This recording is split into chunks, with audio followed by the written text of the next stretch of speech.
looking at, part 1, Millennium Approaches, and part 2, Perestroika. I think they even go into like a Monday performance, right, as well. And the ticket prices are very reasonable. I was looking on there. I saw Monday night ticket prices for $25, weekend ticket prices for $38. We got to last week. You can look this up if you go to Spotify, Apple Podcasts, our website, heartlandsignal.com. You can find our interview with the artistic director of Invictus Theater, who is also the director of this production, Charles Askenizer.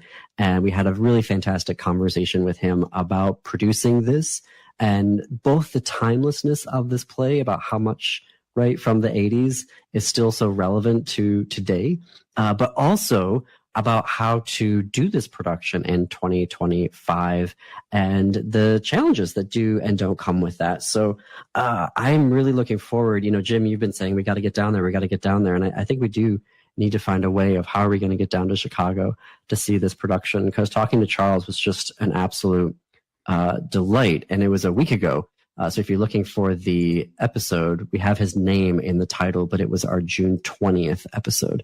I think an interesting conversation with the two cast members that you mentioned in that article, one of them referenced the play as being this generation's Hamilton, which, was jarring to me because I realized these actors are probably, age appropriate and quite a bit younger than I am. And so that would be a frame of reference for them, that it has that kind of sort of importance that Hamilton had. And so if you're a younger person and thinking, well, what do I care about 1991?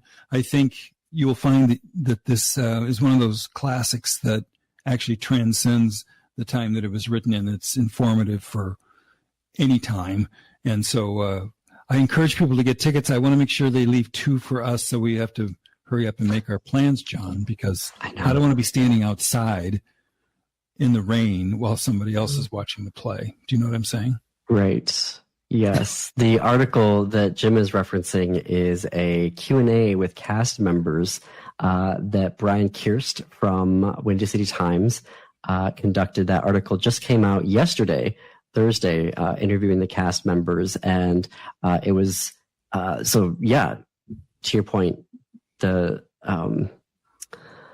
it's hard to keep a train of thought. Brian framed it as how Angels in America was the Hamilton of its day. And one of the actors, Joe Bushnell, said, and I'm just going to read the quote here, I haven't had to convince any of my theater friends to come out to this production. They're thrilled to spend 7+ hours watching both parts, a feat most plays cannot boast. And I know that sounds really improbable, but trust me, there is something very different about this, which is often called a masterpiece. And I know that word might be overused, but truthfully, you will be glad that you spent that 7.5 hours this way, truthfully. And if you don't, hearing us talk about it, but also the interview with Charles and this interview with the cast in Windy City Times, I think will really convince you that you need to go and see this particular play, because I think they're getting a lot of press in Chicago. I have a feeling good. You're the 25th person to talk to us about this, but I feel like they're getting a lot of attention because it's a huge undertaking.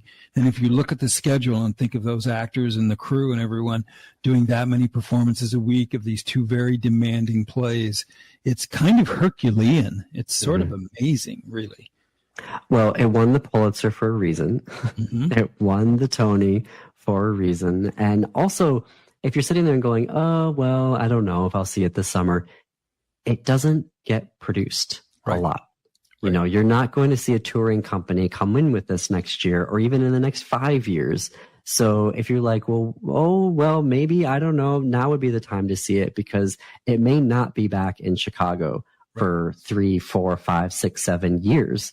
Because it is a bear of a show to put on, and a lot of theaters don't want to invest that time and resources to doing that, particularly over a multiple month run. So it's really special that Invictus Theater is doing this, because even in the Twin Cities here, I had a hard time finding recent productions of it. There've been 2 in the last, whatever we found out, 20 years or something. It was astounding. I think it was the past 10 years okay. or past 7 or 8 years, but they were very limited runs. One was at McAllister College, so I think it was over 2 weekends. So yeah, it wasn't a lot. Right. But yeah. This is like briefly a here run or something, I think, including previews. Yeah. Briefly here, as we're wrapping up, I just wanted to remind folks that on Juneteenth, Onyx Medical Wellness opened their new LGBTQ health center offering culturally competent care to Black, LGBTQ plus, and other undeserved populations on Chicago's south and west sides. I hope they're getting all the press that they need, because this is really important to be opening LGBTQ health centers during this time when the federal government, MAGA, and the Trump administration are trying to slash LGBTQ health funding as quickly and as much as possible. So congratulations to Onyx Medical Wellness. Definitely check them out and find ways to support them. Thank you everyone for listening today. You can keep the gay going on all weekend. Tune in or go to Chicago Pride Parade or listen with Scott and Ellen and special guest Ken Mejia Beal. And yeah, I hope you have a great Pride weekend. Coming up next is Chu's Views with Richard Chu. And in Minnesota, up next is the Matt McNeil Show with Matt McNeil. And then you can stay tuned after that for Native Roots Radio. Happy Pride, everyone. And until next week, keep it queer, America. Keep it queer. Happy Pride.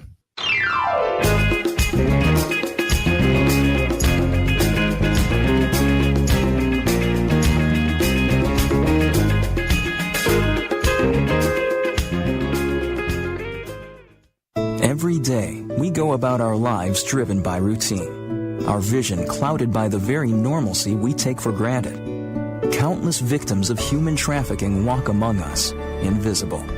It's time to open our eyes. The Blue Campaign provides a unified voice for those who combat human trafficking, whether it's forced labor, domestic servitude, or the sex trade. Learn what you can do to help by visiting dhs.gov/Blue Campaign. My mom has taken up going to the park to practice yoga. My dad's going to a club, but not a book club, a salsa club. Finding new hobbies comes with age. My mom has started getting lost and not knowing where she's going. Becoming lost or disoriented doesn't. Confusion with time or place may be a sign of Alzheimer's. An early diagnosis can help improve the quality of life for your loved one. Learn the warning signs of Alzheimer's at 10signs.org. Brought to you by the Alzheimer's Association and the Ad Council. You want to feel important. You want to be part of something bigger, something that matters and can help change things. You want to feel like you belong. We know. We felt that way too. And that's why we did something about it. We aren't just Army National Guard soldiers. We are normal people just like you. But our part-time service in the Army National Guard means we get to be more. When our communities are in need, we get the chance to stand up and do something about it. We get to serve in our own region and help the people we call neighbors. From the lakeshores of Ohio, Michigan, Wisconsin, and Minnesota, the fertile fields of Indiana, Illinois, and Iowa, to the wide open plains of North and South Dakota. We are here for our hometowns.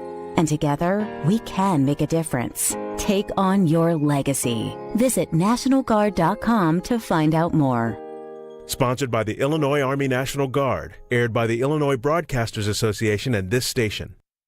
Tolerance is accepting someone before they walk through the door. It's about accepting people for who they are as individuals. Tolerance is celebrating the diversity that makes us great. Tolerance. Honor the differences. Picture a world of respect. Visit tolerance.org to learn more. You're listening to WCPT 820, Chicago's progressive talk station, where facts matter and truth always wins. Stay informed, stay engaged. AP News, I'm Marcela Sanchez. President Donald Trump says the U.S. has just signed a trade deal with China. President Donald Trump would not get into details, but at a White House East Room event late Thursday, he said the U.S. signed a trade deal with China on Wednesday. We just signed with China yesterday, right? Just signed with China. We have everybody. We're not going to make deals with everybody. Some we're just going to send them a letter, say, thank you very much. You're going to pay 25, 35, 45%. It's not clear if this latest agreement is different from the one Trump announced a couple of weeks ago that he said would make it easier for American industries to obtain much-needed magnets and rare earth minerals. That agreement cleared the way for trade talks to continue and for the U.S. to stop trying to revoke the visas of Chinese university students studying in the U.S. Trump says he also expects to soon have a trade deal with India. Donna Warder, Washington. Iran's foreign minister says negotiations with the U.S. on his country's nuclear program have been complicated by the American attack on 3 of the sites, adding the strikes caused serious damage. Trump says the 2 sides would meet next week, but Abbas Araghchi suggested the talks would not be anytime soon. AP correspondent Charles de Ledesma reports an Israeli strike has killed at least 18 Palestinians in central Gaza as turmoil mounts over food distribution. The Israeli strike on Thursday hit a street in central Gaza where witnesses say a crowd of people were getting bags of flour from a Palestinian police unit that had confiscated the goods from gangs looting aid convoys. The strike in Deir al-Balah appeared to target members of SAM, a security unit tasked with stopping looters and cracking down on merchants who sell stolen aid at high prices. The unit's part of Gaza's Hamas-led interior ministry, but includes members of other factions. Israel has allowed only a trickle of supplies into the territory since mid-May. I'm Charles de Ledesma. This is AP News.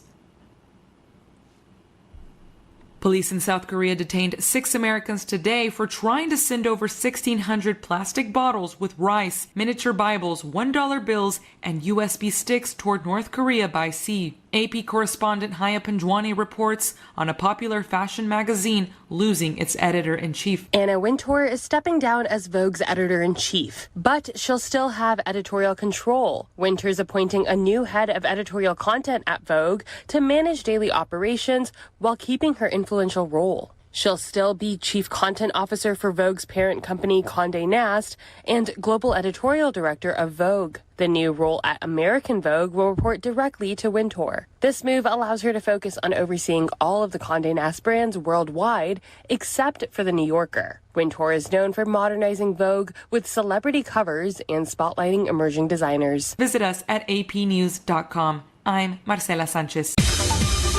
This is 820 AM, WCPT Willow Springs, and streaming worldwide at WCPT820.com. We are Chicago's progressive talk, where facts matter. Now, your WCPT 820 weather update. From the Weatherology Weather Center, I'm meteorologist Michael Caro. For today, look for partial sunshine at times, along with a chance for some scattered showers and storms. High temperatures into the lower 90s. We'll have heat index values up to 97.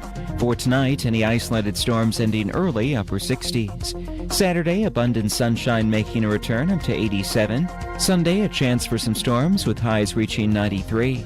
And that's your latest Chicago weather update. Currently 80 degrees.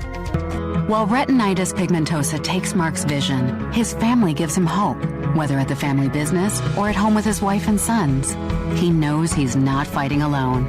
For 50 years, the Foundation Fighting Blindness has funded research into treatments and cures for blinding retinal diseases, providing hope to people with vision loss. And for Mark, winning the fight means being there for his family. The Foundation Fighting Blindness. Together, we're winning. Help us end blinding diseases at fightingblindness.org. Hey Google, play WCPT. Streaming Chicago's progressive talk from TuneIn. Welcome to Choose Views with Richard Chu. Get ready to dive into a world of insightful conversations and thought-provoking discussions. As progressives, our job is to have an all-inclusive, full-on assault with all of our players. A show that focuses on moving our political, social, economic, gender, and cultural conversation forward. And all of our players means all of our players. It's Choose Views. And now, here's your host, Richard Chu. Good Friday morning, progressives, and welcome, yes, to the June 27, 2025 edition of Choose Views. And we are on the Credo mobile phone and text line. That number is 773-763-9278. You can also catch us on Facebook Live, TuneIn Radio, YouTube, iHeartRadio. And you guys are always great at emailing me at richard@wcpt820.com. posted article on Substack yesterday. You might want to check that out. And just go over there. Go land your plane over on Substack. You can catch me there at Choose Views on Substack. And most definitely catch all of our shows, as we say, by subscribing to our WCPT podcast on Apple Podcasts or Spotify. You can get the short versions and the long versions of Choose Views, those featured interviews and all that good stuff.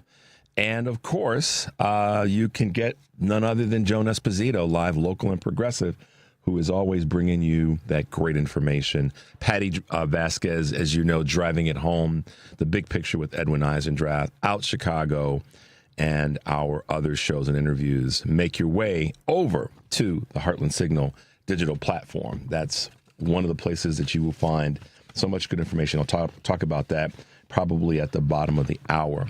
On today's show, our guests, of course, are our great friend and colleague, Karen Byrne from TruBlu Politics podcast, will be with us in the 6:30 hour.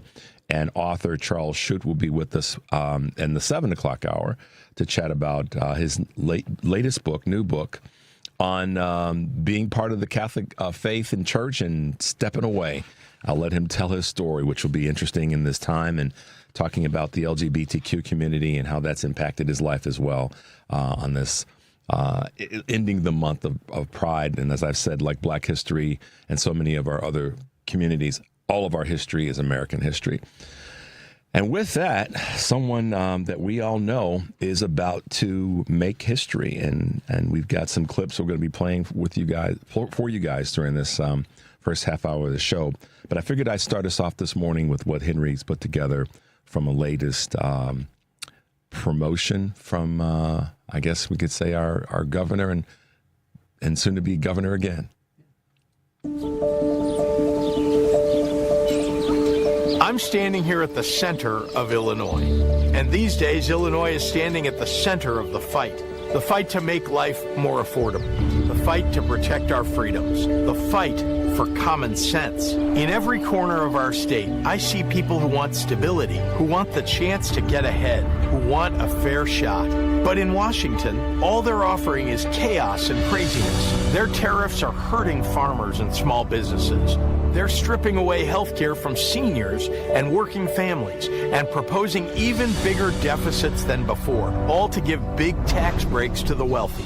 Well, here in Illinois, we've taken a different path. We balanced 7 straight budgets and got 9 credit upgrades. We raised the minimum wage, capped the cost of insulin, banned assault weapons, protected abortion rights, and eliminated the state grocery tax, lowered prescription drug costs, and added tens of thousands of jobs.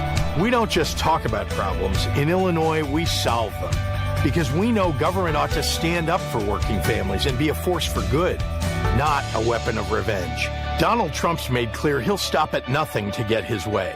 I'm not about to stand by and let him tear down all we're building in Illinois. I'm running for re-election to protect our progress and continue solving the problems we face. I love this state, and it's the honor of my life to serve as your governor, to help lead through the most challenging of times and celebrate the most joyful ones together. I'm ready for the fight ahead. So whether you're at the center of Illinois or anywhere else, join me. Let's keep Illinois moving forward.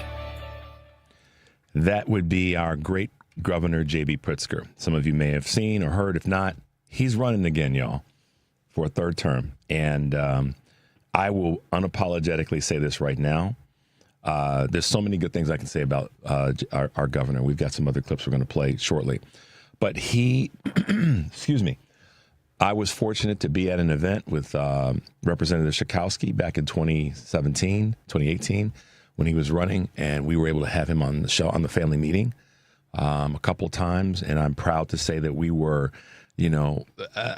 early in the support of JB, because we felt like, Eric and I felt like he would be the kind of governor that the state needed at the time. And he has been.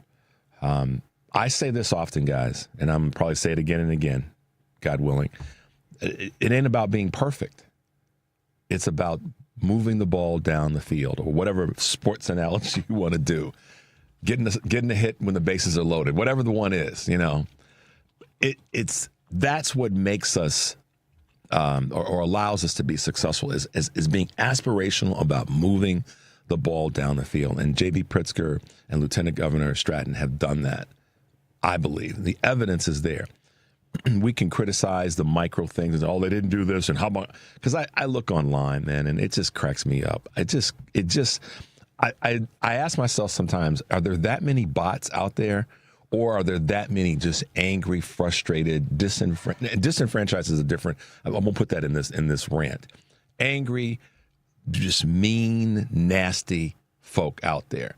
And part of me says that there are.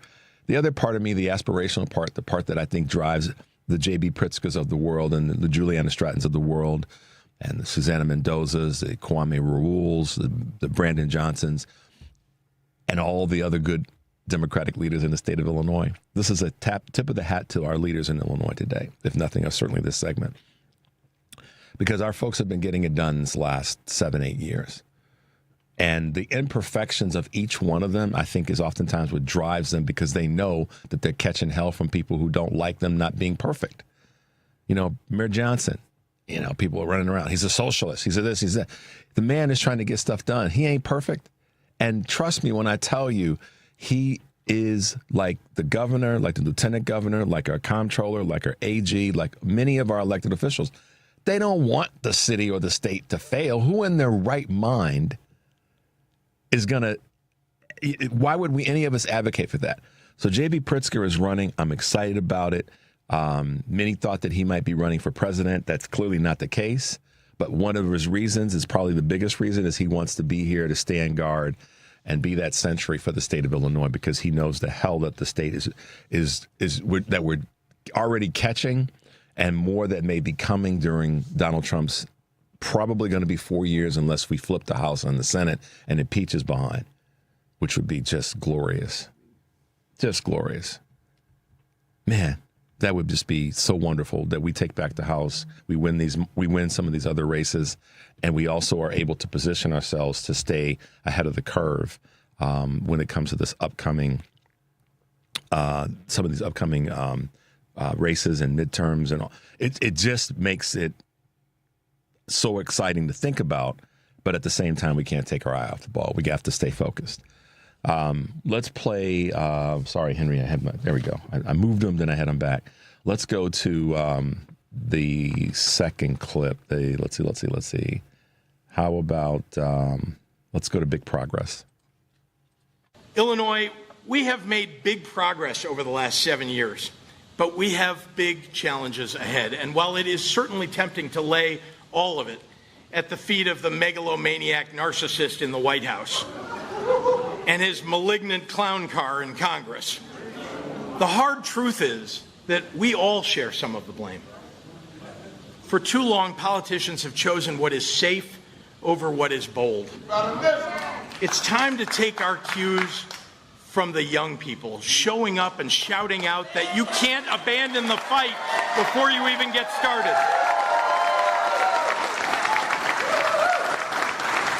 Fear of failure is not an excuse to never even try. We have remained tethered to past policy accomplishments and weighed down by past policy failures. We are too unwilling to embrace the vision and drive and energy of new leaders when our old ones refuse to adapt. Change must and will come. But our morals, our values, ought never be as thin as the paper on which we print our polls.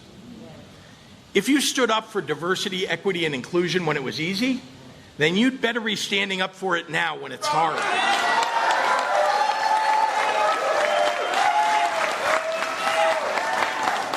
If you protected the rights of the LGBTQ community and immigrants and black and brown people 2 years ago, well, then you'd better not abandon them today. Because let me tell you something. Of all the unbecoming qualities that Americans hate in their politicians, they hate cowardice the most. I'd rather lose standing up for what I believe in than win by selling out those who believed in me.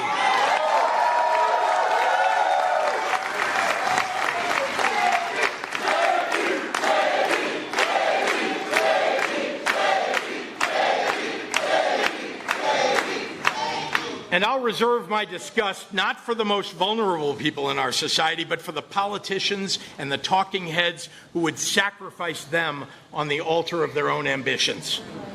Frankly, this country was better off when we evaluated politicians based on the quality of their governing rather than the quality of their tweets. And I would remind those who embrace a political brand that eschews kindness that no government in history that centered itself in cruelty has been remembered kindly. Who I am and what I stand for is not a bit. I don't really care what the D.C. dinner circuit thinks about my unabashed defense of democracy and courage and kindness. My convictions were forged right here with you, and they stand in service to Illinoisans. This state and its people helped shape this country. And the last time we faced an existential threat to our nation, it was a son of Illinois who kept us together. What an honor. I mean, what a privilege it has been to hold a job where my highest obligation, my greatest responsibility, is to love this place I call home. Yeah, there's a part of his speech where, he speaks specifically to leaving people on the battle. He didn't say leaving people on the battlefield, but basically he's saying we're not going to leave you out there alone. Why would I desert the people why would I desert the people that I stood for, that stood for me? You heard the clip. I don't want to try to repeat it, and I'm messing it up. I can send it to you if you want to. Just hit me with an email and I'll get it to you. But that's powerful because it speaks to the fact that he's paying attention and he's aware. And I think that may be part of his drive and thought process in terms of staying and running for a third term, because he knows what could happen if he doesn't, and at least give us another window of time to fight through what Washington wants to do. Not Washington. Let me clean that up. What Donald Trump and the Stephen Millers and the Peter Thiels and the J.D. Vances want to do to a state like Illinois. I'm sick and tired of people who want to just poke at our leaders who are getting things done. And I don't care who you are. I don't care where you find this show or our broadcast. I'm sick and tired of people just, I don't like to say the B word, but I'm going to say the W word, whining. I'm just sick and tired of y'all. Go do something else. If all you can do is complain about what our elected leaders who are trying to get stuff done, if all you can do is complain and whine about them, then go do something else. We don't need that. We need people that are going to dive into the deep end of the pool, like J.B. Pritzker, and frankly, the list of other folks, whether it be Mayor Johnson, whether it be Comptroller Mendoza, Raul, there's so many of them. They're trying to build a consensus to have a better state. Meanwhile, a bunch of people who are out here whining and being, that's a word that I won't use, I want to so badly. And I could use it, but I'm not going to. Stop that. Get in the fight.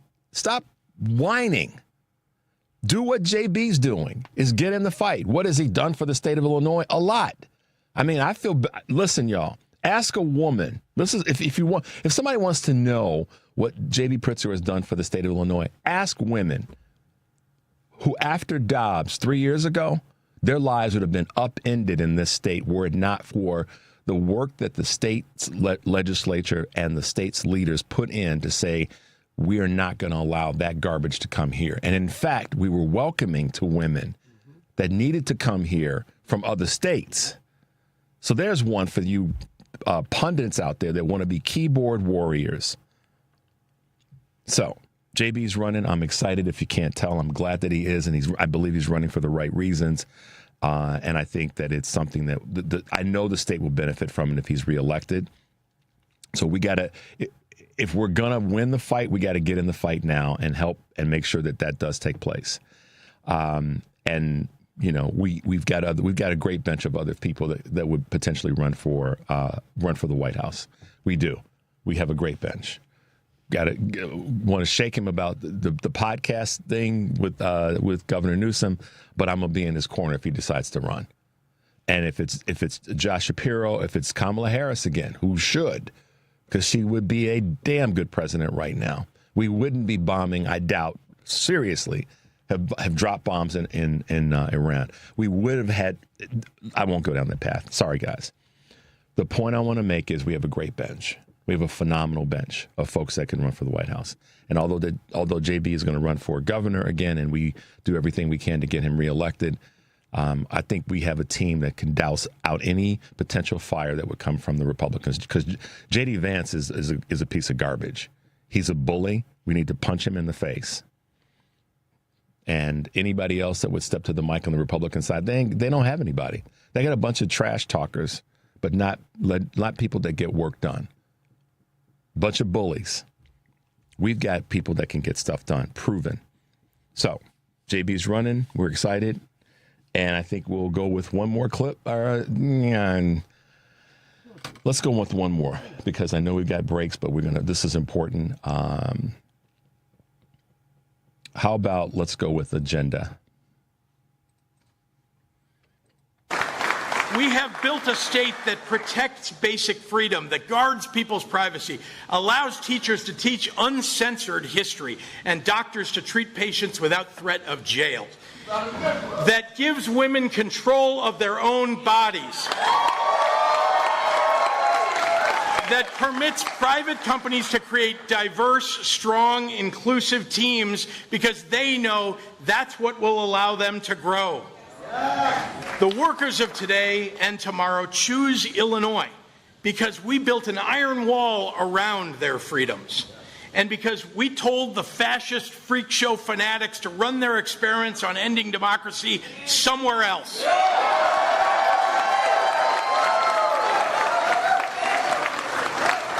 We must reckon with the fact that we have a broken healthcare system in this country. And despite universal recognition of the abuses of insurance companies and pharmacy benefit managers, we're not doing enough to curb their malpractice. Republicans have attacked healthcare for so long that sometimes Democrats forget that we were once the champions of healthcare reform. We let Republican talking points and insurance money creep into our policymaking, and the public has suffered as a result. So last year in Illinois, we prohibited prior authorization for mental health care and banned junk insurance plans that cheat consumers. And this year, we reined in pharmacy benefit managers so we could lower prescription drug prices. And we put a plan in place to provide to ordinary Illinoisans a cure for sickle cell anemia that previously was available only to the ultra-wealthy. But there is so much more to do. How about allowing doctors and patients to make their treatment decisions free from interference from insurance executives? Or making mental health care as accessible as physical health care? Or making available to everyday Illinoisans the next round of groundbreaking new cures of everything from cancer to diabetes to Alzheimer's. To the lobbyists for the insurance industry and nursing homes and pharma companies, money can't buy you love in my administration. Come to the table with ways to fairly and more affordably serve your customers' needs, or be forced to do so. And I will not get tired of this fight. I will be relentless because our families can't take it anymore. So this is a national. What J.B. Pritzker is talking about and leaning into right now is in this announcement. These are national issues. Everything he's talking about that's going to come through the state of Illinois and that he's going to be there as a champion for the state, for Illinoisans. That's a message that would resonate in Iowa or in Idaho or in Florida, New York, Maine, California, Washington. It's a national message, Henry. This is what he's talking about is important and resonates throughout the country. When you have people saying about the Dems need to do this, they need to do that, they need to do the other, this is what these are the messages and the plans that need to be implemented. And JB's talking about it as it relates to the state of Illinois, but doggone it, he could have dropped himself in Billings, Montana, and made the same speech about to the folks in that state, in that city, and in that region, frankly. So what I want people to understand, at least in my observation, is this is what Democratic leadership can most certainly, but should look like. This is when you ask the question, what does the Democratic Party stand for? What is the Democratic Party fighting for? What J.B. Pritzker is talking about right now, and has been for a while, by the way, pundits, this is what it should be. And I think for a lot of people who keep saying, well, what's the Democratic Party going to shape itself into? How is it going to talk to the everyday man and woman? This is it, y'all. This is it right here. So stop looking for something else. Stop wandering off into the weeds of like, it's got to be this thing over here. No, what he just said is it. Please understand. Stop wasting time on all this other garbage. What he's talking about, which is one of the reasons why he's such a strong voice, a potential voice to have run for president, because what he's talking about for Illinois is an overlay for the country. And I dare you to challenge, I encourage you to challenge me on the right or wrongness of that. This is an American message, y'all. That's why he was a needed voice and a loud voice and an effective voice right after the election. And I think he's made the determination that he wants to make sure that he's still standing guard, still standing sentry. And I'm proud to say I'm without any apologies, going to get behind that kind of messaging, because that's the American message, y'all, in case you haven't wondered. All right, Henry. Do we have time to fit in the last clip and then we go to break? Yeah. All right, let's drop that last one on him. I think it's why. I ran for governor in 2018 to change our story. I ran for governor in 2022 to keep telling our story. And I am running for governor in 2026 to protect our story.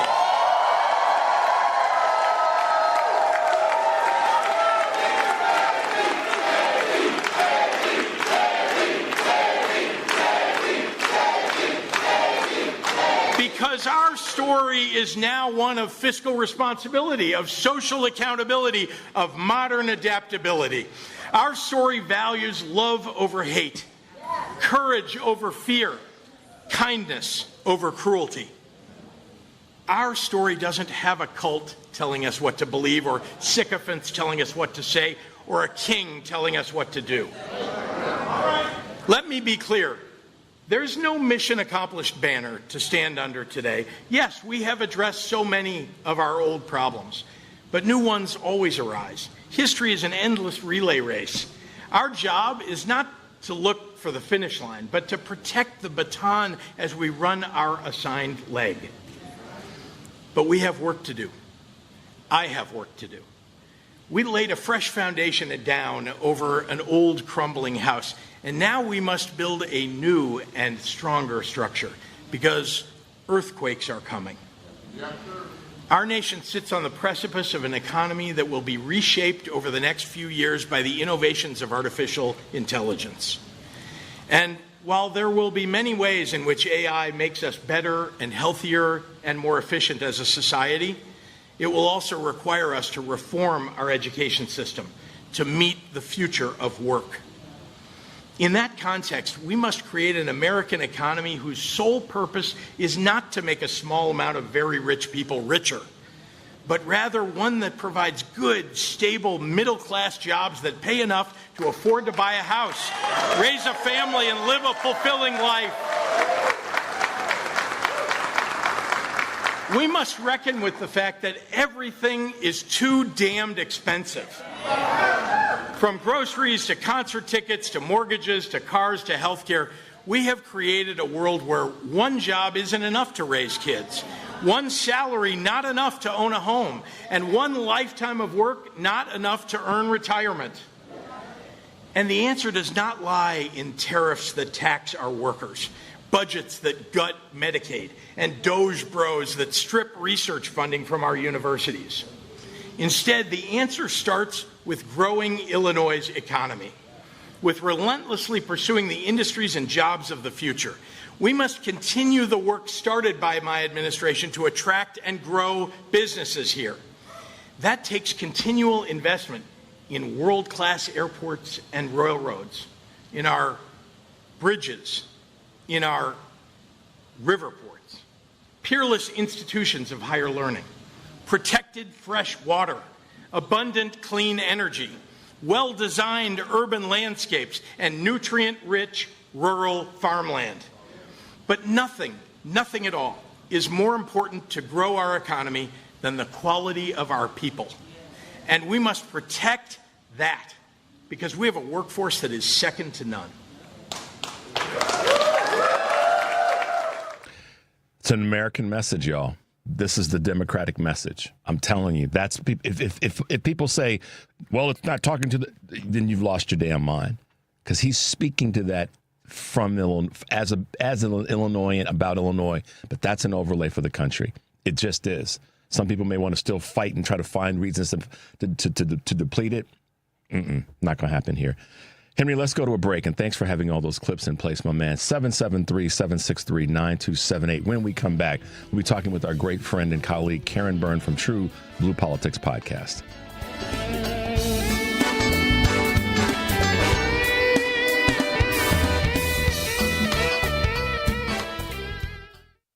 Check up on health with Chris Whitting. Your doctor mentions a brand new prescription drug that may work for your condition.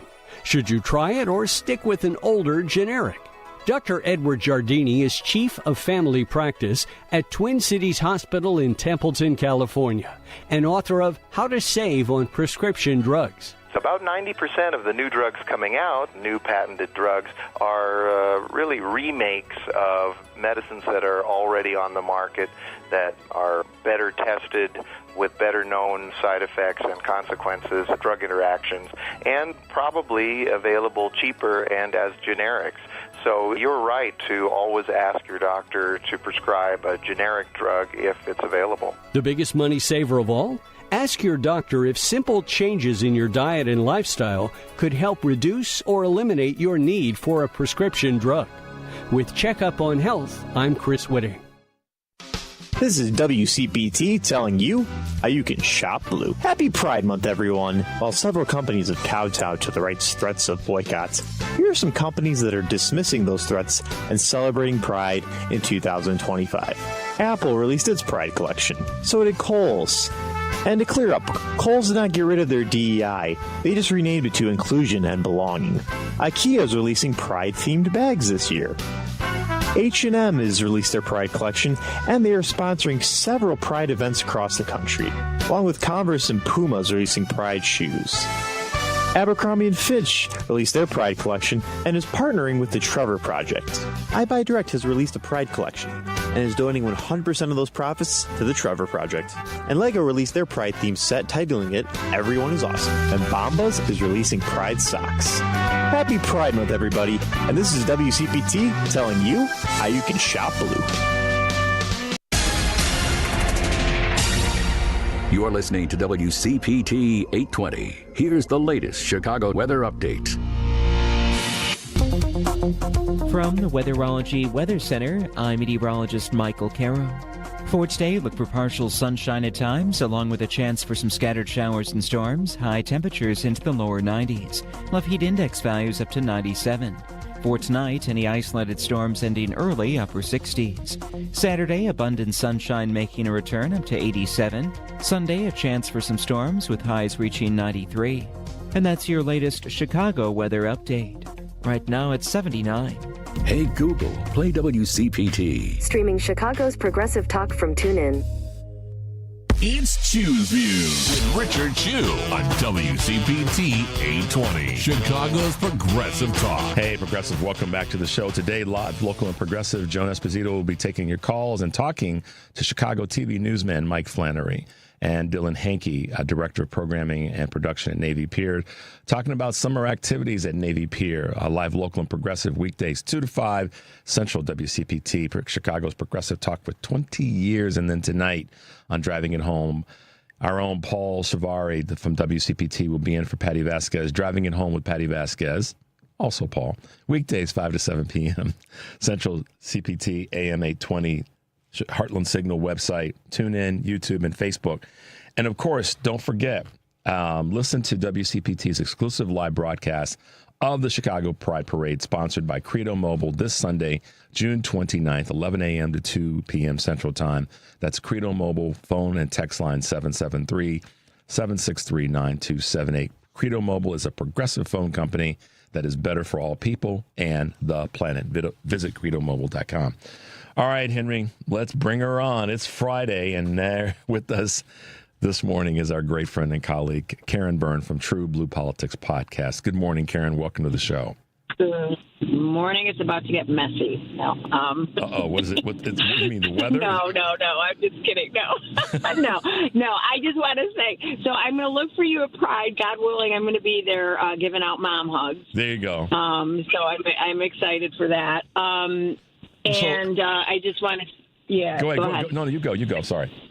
No, and I did want to mention, because I know I have a feeling I may forget once we get into what we would like to talk about. The group that Walter Mitchell and I guess I have started, the People's Post Alliance. We are going to be out on Roosevelt Road tomorrow from 10 to 12.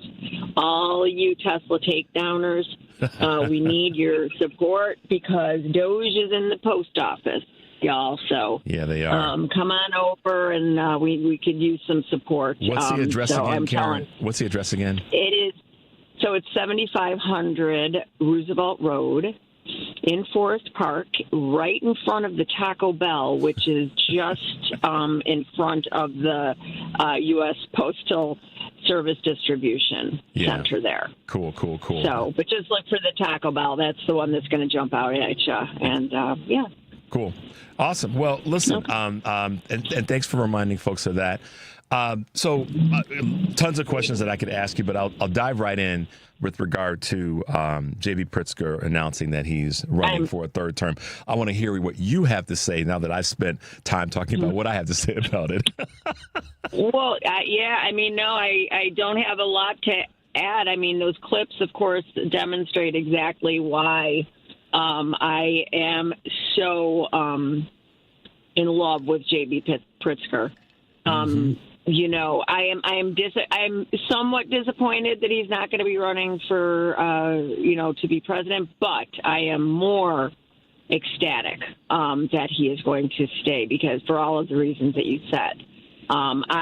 Since the election, have, like everybody, have been filled with anxiety, but the thing that gives me comfort and that I always turn to is the fact that we have J.B. Pritzker and the state Democrats who have been fighting to put in protections for us and continue to work to protect us from tariffs, protect jobs, protect all of the resources that the good people of Illinois need. And, of course, as you pointed out, the women in Illinois, that we are protected. We are, somewhat protected. There's always a chance if federally they're able to ban mifepristone, and, that is something else. But we at least have it codified into our state constitution. Meanwhile, you have Republicans in the state that are, just as the national party, spreading propaganda and lies and to scare people and to anger people with, half-concocted stories based off of, like, maybe a sliver of truth, but not, dyed in the wool. I had a friend of mine that I had to talk down, and it's because Republicans are so effective with their propaganda. And, they want to bring Doge into the state of Illinois. Yeah. So that's another thing that we have to be very clear-eyed. So I am ecstatic that JB and I will be working on his campaign, because I absolutely adore him for all of the reasons that you demonstrated, every single word that came out of his mouth and every single one of those clips. He is an amazing man. And, what we're talking about here is looking out for the greater good, passing policy that is going to help benefit everybody, and allow people their freedoms that are guaranteed by the Constitution of the United States and Illinois. So we just want freedom. You know, it's not as though, like, if you know, Sue from Rockville, my good friend, you know, I love when she always says, you know, if you don't want an abortion, don't have an abortion. If you don't want to gay marry, then don't get gay married. If you don't, you know, I mean, it just, there are so many things, but just let do people your thing. live. Yeah, just do your thing. Do your thing. Nobody's telling you that you can't. I was driving down the street earlier this week, and I drove by a women's center. And on this week of I guess, you know, the universe sort of took me in that direction. And this week I've had a couple of guests on that have spoken to Dobbs in a way that I can't speak to, because I'm not a woman. I'm a guy that's extraordinarily supportive of women, and I'm thankful for that. But I was driving and I went down the street and I went past a women's center.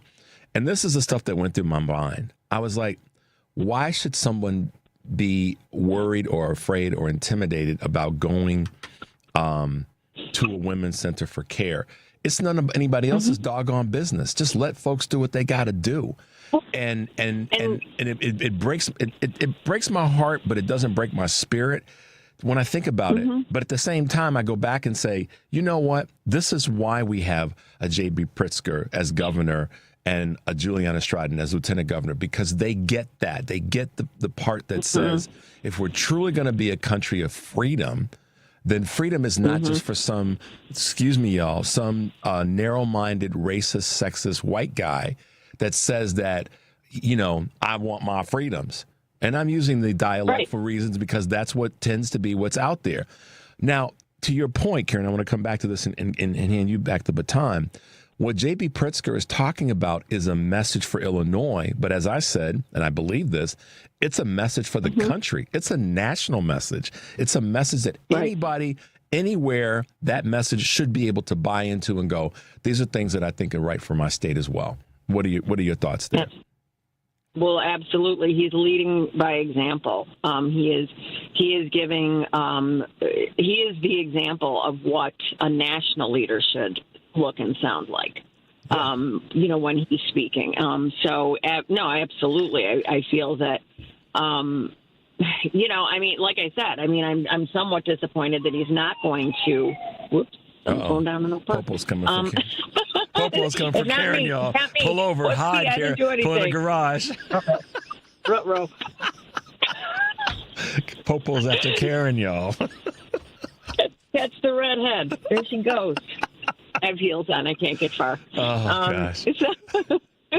So anyway, no, but I mean, he is, you know, so I mean, so what was I saying? So that's why I'm sort of disappointed, because he's absolutely, the way he speaks, he is just like all around. Yep. An amazing example of a human being, an amazing leader, and you know, and that is what we need, unfortunately, because we have a regime. I'm just going to say it. We have a regime in place that are trying to get us killed, and you know, not you know, providing us with vaccinations, not providing us with you know, important life-saving health screenings. You know, and on, and eliminating jobs, thousands and thousands of jobs. I mean, you and I spoke about Project 2025, remember? Yep. And I think the number that we were thrown out there, because that's what they were, 56,000 federal, they're civil servants. It's far exceeded that. I know. The damage. I mean, I almost feel naive to have ever thought that it was just going to be. I mean, you know, that was so. I'm kind of with you. I mean, You know? and going back to when Taraji P dropped the knowledge at the award show.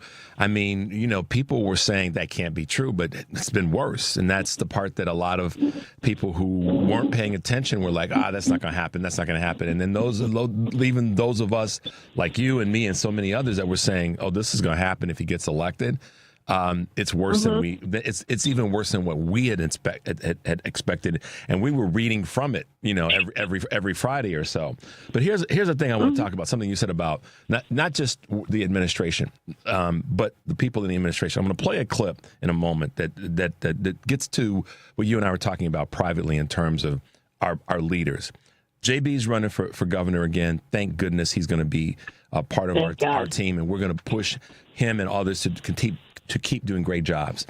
And we have a great bench, and we cannot allow the mainstream media or the pundits or any of these jackwagons running around saying what's up with the Dems. JB's message is a message for the country. Other Democratic leaders need to pick up on that and be able to run with it if they're going to run for any other office, particularly in any nationally visible office. But what I'm pleased to see, but want to see even more, 10 times more, is what our Democratic leaders are doing in Congress when it comes to these knuckleheads, these incompetent boobs, if you will, that are part of this administration. And I've got a clip that we're going to play for you, Karen, and I want to get your comments on it on the back end from Representative Rosa DeLauro.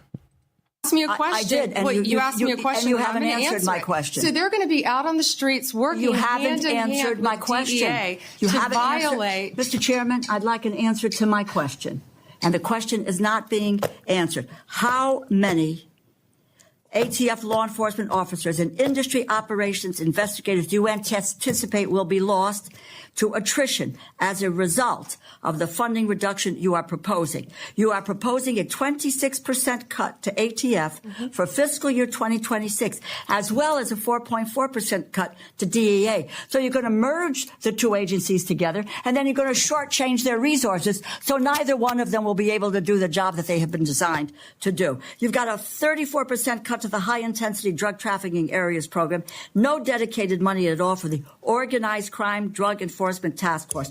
So, my view, it's fair to say that the Trump administration proposal shortchanges federal efforts to stop illegal gun trafficking and federal efforts to stop the flow of dangerous illegal drugs like fentanyl.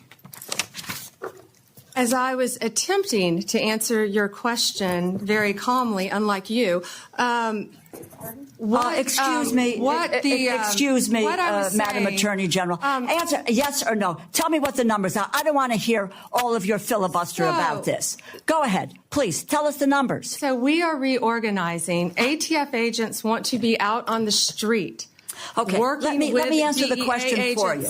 I'm going to answer it for you. Page.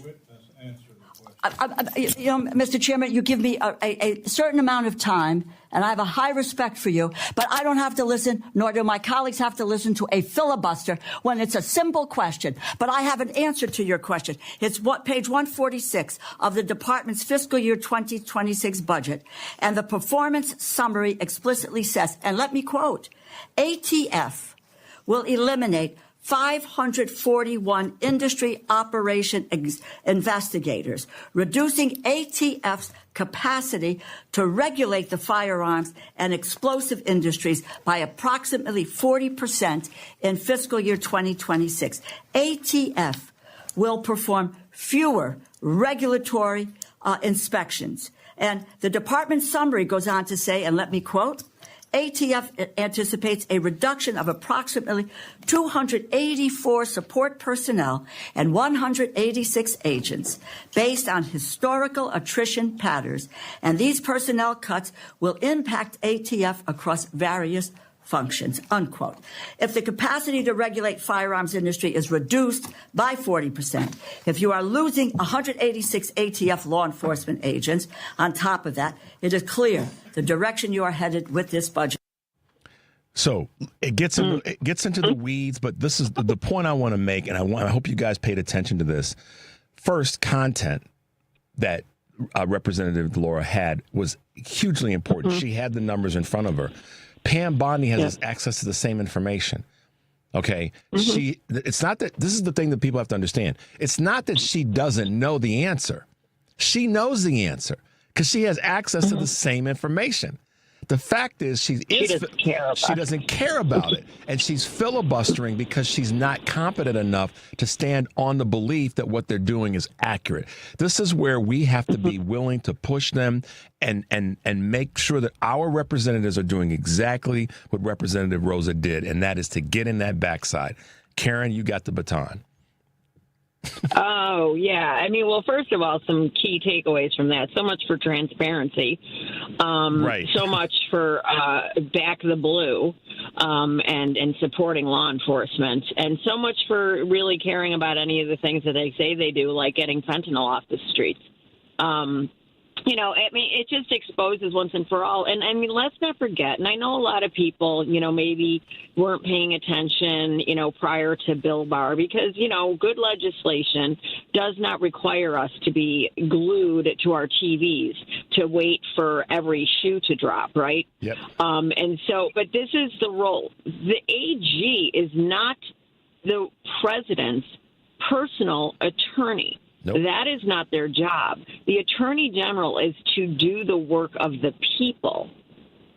So it has been weaponized, if you know, because they love to talk about, you know, the weaponization of the DOJ. This truly, that office has been weaponized by Donald Trump and the Republican Party to do exactly what we see them doing, and gish gallop and not answer questions and talk in, you know, gibberish and circles and insult. Their only thing is to insult the questioner, and, you know, and so, I mean, it's just, this is what we're talking about, the kind of chaos that we see. And I mean, and yes, every single Democrat that watches that exchange should be looking at it. You have to come and you have to be prepared. And I think the ones that we, you know, Jamie Raskin, Jasmine Crockett, of course, you know, Stansbury, yep.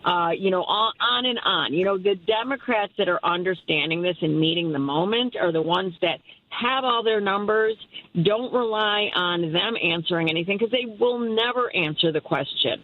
And I don't even know, honestly, Richard, if she even knows those numbers, because these people are completely incompetent. Like, that's how incompetent. Halfway out of my mouth, I thought that. Are. Yeah, I'm sorry, Karen. I'm. You know what I mean? Like, I think we're giving them too much credit to think that they even know the data. They are just slash and burn. You know what I mean? Like, that is their job, is to, and it's been the Republicans' job all along. That has been their goal. They detest the federal government. So what their sole aim has always been is to break things, to talk about how they're broken, and then they come to Washington to make sure that nothing ever gets fixed or nothing is ever pushed forward or improved upon. That is what the Republican Party, and it didn't start with Trump, it won't end with Trump. This has always been their thing. So, what we're seeing is just more of that. And conservatism, I would argue, is a mental illness at this point. Wow, that's a powerful. But I won't disagree with you. That is well. Let's put it. Maybe I can add to that. Republicanism, GOPism, is all. It's all of that. You know, or I should say, all of them are part of that mental illness. Because if they weren't, I mean, we have another clip that we probably won't be able to get to today. I don't know if we have the time. Well, yeah, and let me just can I just say, though, the reason I say that, Richard, is because people always like to talk about the Republican Party as the party of Lincoln. They always love to talk about, you know, the racist Democrats, the Dixiecrats, Southern strategy. So the conservative mindset has in our nation's history has switched teams, right? Yep. So that's what I mean by that. No, when I say conservatism, right? I'm with you. No. I just want to make that clear. You were perfectly clear. I spoke too quickly. I wanted for you to finish your sentence, and I apologize for that. I didn't mean to talk over you. That's okay. No, that's okay. It's all of that. It's conservatism thinking is at this point, based on what it's doing, a mental illness. And there's no question about it. People might want to fight and push back, but at the end of the day, prove to us, not me, but prove to us as a country where the conservatism and the GOP-ism and the MAGA-ism is about helping anybody. It's all about taking things away from people to make their lives more difficult and more challenging. It's not about helping people. I mean, no, not at all. It's cruel. It's cruel. It's sociopathic. It's narcissistic. It's me. And if you want to be a part of a party with family values and that are the patriots and fiscal conservatism or responsibility, then you need to join the Democratic Party or start listening to the Democrats. Because the Republican Party have been lying to you from day one. Yep. When they are unwilling to do even something as simple as an assault weapons ban and background checks, when we see 5- and 6-year-olds being slaughtered in the school, there is something wrong with you. Mentally, there is something wrong with you to sit there and then fall for the okie doke that they're pro-life. Nope. Because you want to mandate and you want to force women to give birth and you want them to be human incubators when there is no chance that they are going to survive. That's who you are. When you're forcing a woman who has a fetus that is dead inside her to carry that fetus to term and risk her health, her reproductive health, making it so she will never be able to carry another baby or potentially lose her life from sepsis. You are not pro-life. You want to control women, and that is all there is to it. So get your heads right. Unless you happen to be the representative, I can't think of her name now, that in Florida that voted against these provisions to improve the safety for women. But then when it came time for her to have the treatment that would be needed to save her and make her life better, I can't call her a name right now, but she's a Republican woman in Florida, and not that any of us would want any harm shed on her or her baby. But she was able to go to the governor and get the governor to provide her a provision so that she could get the treatment because of having an ectopic pregnancy. Yes, and there too. That's another perfect example. Hypocrisy. So this is, and again, it's nobody's business. It is between the woman, her doctor, and they're making decisions for themselves and their families. And by the way, men are involved in those decisions as well. Should be. Okay, so, I mean, and in the sense that we should be a participant, not one dictating. Oh, right. I'm talking, for families, families' economies, for family, everybody, again, freedom to be able to make decisions for your own body and your own health care. Stay the heck out of it. You talk about big government, that's what it is. And that's why I'm just going to say, the Republican Party that is run by and is populated by this conservative, this sick, sociopathic, and cruel conservative mindset that doesn't stand for any of the things that they pretend that they stand for. Nope.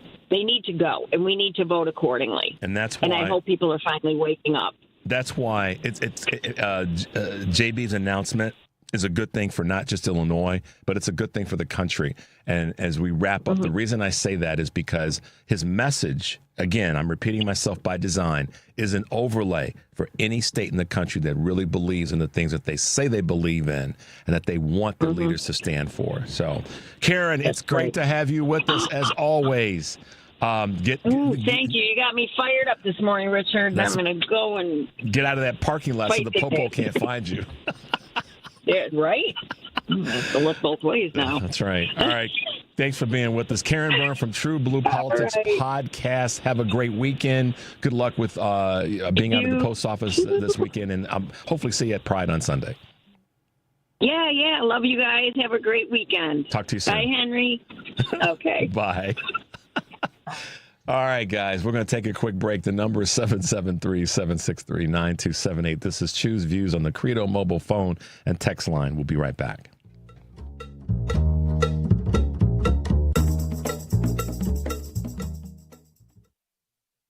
Celebrate the culmination of Pride Month in Chicago by attending the Chicago Pride Parade, a celebration of love and unity on Sunday, June 29th. This year's theme, United in Pride, highlights the power of coming together, embracing our diversity, and championing love and equality as one united force. Together, we are unstoppable. You can watch anywhere along the route from Broadway and Grace to Diversey and Sheridan. For more information, visit pridechicago.org and make sure to keep your eyes out for the WCPT float. If you can't attend the parade in person, you can listen live as Scott Duff and Ellen Miller describe all the excitement on WCPT 820 on Sunday, June 29th from 11 a.m. to 2 p.m. The WCPT live parade broadcast is sponsored by the Center in Halstead and by Credo Mobile, a progressive phone company that is better for all people and the planet. Visit credomobile.com. WCPT 820, your pride station in Chicago. Stop struggling to get your job posting on other job sites. Indeed's sponsored job feature helps you stand out and hire fast. Start at Indeed.com/credit. AP News, I'm Marcela Sanchez. President Trump says the U.S. and China have signed a trade agreement. We're having some great deals. We have one coming up, maybe with India, very big one, where we're going to open up India. In the China deal, we're starting to open up China, things that never really could have happened. And the relationship with every country has been very good. It's not clear if this agreement was different from the one Trump announced 2 weeks earlier that he said would make it easier for American industries to obtain much-needed magnets and rare earth minerals. The Supreme Court meets today to decide on the final 6 cases of its term, including Trump's push to deny birthright citizenship to children born in the U.S. to undocumented parents. And yesterday, the High Court ruled states can block Planned Parenthood from receiving Medicaid funds for health services like contraception and cancer screenings. The former Minnesota lawmaker who was shot and killed along with her husband is lying in state Friday. AP correspondent Donna Warder reports. Former Minnesota Democratic House Speaker Melissa Hortman is lying in state in the Minnesota Capitol Rotunda Friday, along with her husband and their golden retriever Gilbert. The Hortmans were shot and killed June 14th in what the chief federal prosecutor for the state is calling a political assassination. Their dog was wounded and had to be euthanized. Meanwhile, 57-year-old Vance Belter, who's accused of killing the couple and wounding a Democratic state senator and his wife, is due in court Friday to determine whether he'll remain in custody without bail. Federal prosecutors allege that Belter also stopped at the homes of 2 other Democratic lawmakers and listed dozens of Democrats as potential targets. I'm Donna Warder. Flash floods swept away dozens of tourists in northwest Pakistan on Friday. At least 8 people were killed. Officials say the nationwide death toll from pre-monsoon rains rose to 18 over the past 24 hours. This is AP News. A large wildfire broke out south of Athens on Thursday, triggering authorities to issue evacuation orders and shut down parts of a key coastal road. AP correspondent Charles de Ledesma reports. The fire comes as temperatures approach 104 degrees Fahrenheit in Greece's first heat wave of the summer. The Greek capital's fire department spokesman says strong land and air forces are fighting a huge battle against the flames, with 12 water-dropping planes and 12 helicopters providing air support to over 100 firefighters. A Coast Guard vessel has doused the flames from the sea. The fire, which reportedly broke out within a populated area, has been fanned by strong winds and frequently changes direction, sending plumes of smoke fanning out across the sky. I'm Charles de Ledesma. Head over to our website apnews.com for more. I'm Marcela Sanchez.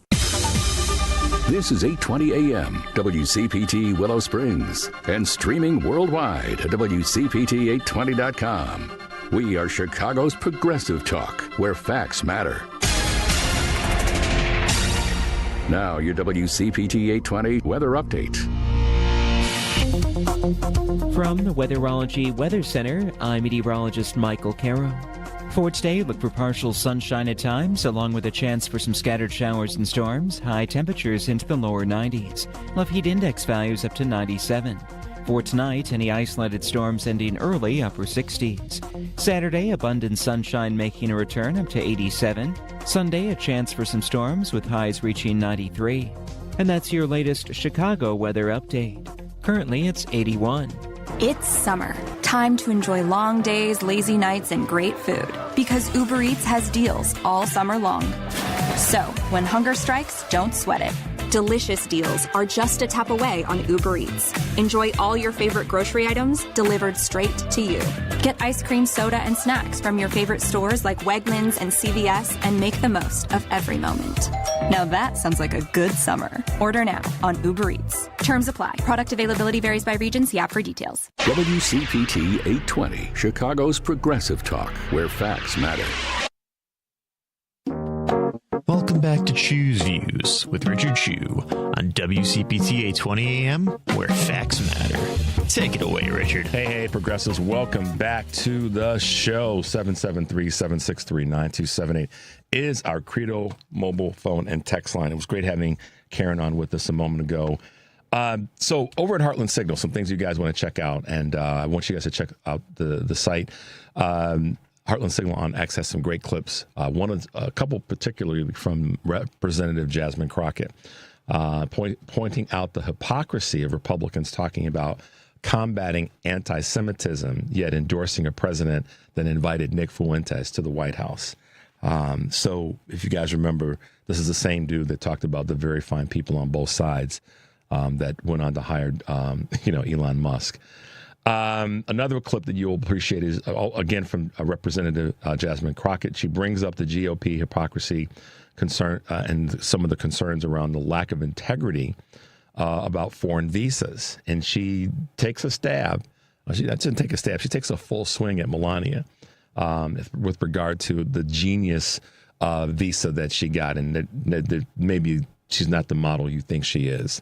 So you want to check that out. And the third one is U.S. Representative Madeline Dean of Pennsylvania gives it to Carrie Lake and basically says to her, you're just a propaganda machine. And she calls her out and says, you're not governor, and you're not running for governor. Let's be clear, you are a propaganda machine for the Trump administration. So make your way over to Heartland Signal. There's some great clips there. Those three are ones that jumped out at me that I thought would be really good for you guys to check out and hear.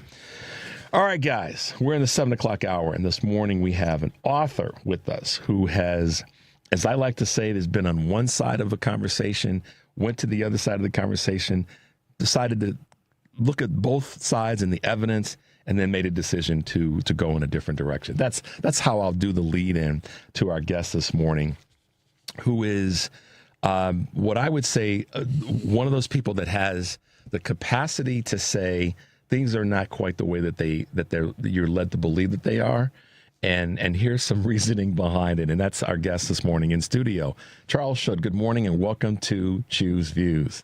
Good morning, Richard. Good to be with you. Thank you. I'll take my glasses off because I can see you, but I can't see what I'm reading. So I get it. I'll be back and forth. But Charles, do me the favor, but also to our audience, to kind of introduce yourself and to tell us a little bit about your background and this great book that you've written and what was sort of the driving force behind it.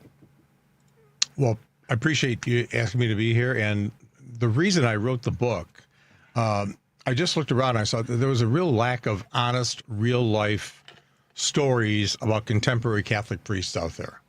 And there's nothing really meaningful or bestseller list on Google or anything else or New York Times. So, and the social media, if you look on TikTok, you look on Instagram, you see either really ultra-conservative priests explaining ancient stories that don't make sense anymore, or you see them loving in their collars or their lace or their vestments, making dinner or dancing or singing or doing odd things that just wasn't my experience. Mm-hmm.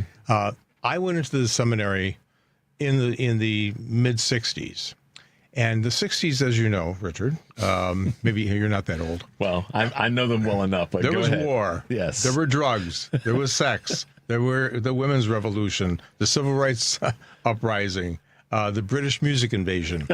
All of this on a 12, 13-year-old, young guy going, oh my God, what's the world coming to? Right. But, there were a couple of things out there. There was President Kennedy saying, ask not what you can do, what can you do for your country? Right. And secondly was the Vatican Council, where John the 23rd saying, open the windows and let in the fresh air. So I could either become a doctor or a lawyer or a priest, at least in those were my options, at least then. So I said, well, I'm not smart enough to be a doctor or a lawyer. I'll be a priest.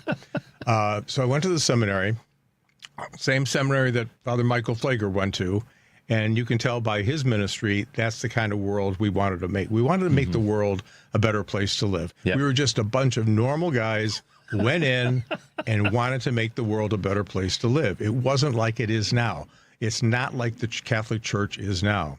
And so that's why I went in. I wanted to do that.